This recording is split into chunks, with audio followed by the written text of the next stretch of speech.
In terms of President Trump, I thought he gave a great speech. It was a very uplifting speech. He was obviously focusing on the great achievements of his administration when it comes to boosting economic growth in the United States and some of the global issues and some of the global economic outlook.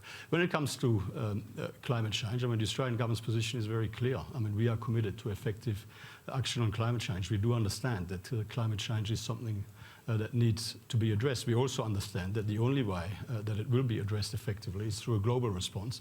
And if we had a mature global conversation about this, we wouldn't be doing constant finger pointing. We would actually be looking at how each country can best contribute, given the natural attributes that respective countries have to contribute to a global solution. And we've always got to make sure that we don't have preconceived ideas on what blanket policy propositions might deliver the best possible impact, because carbon tax has been mentioned, the price on carbon, when in Australia would actually make it harder for Australia to help reduce global greenhouse gas emissions. No question.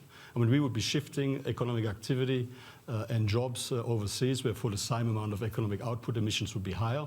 We would be making it harder to export comparatively cleaner energy sources into developing countries around the world, where they are currently, and can even more so into the future, are displacing less environmentally efficient energy sources.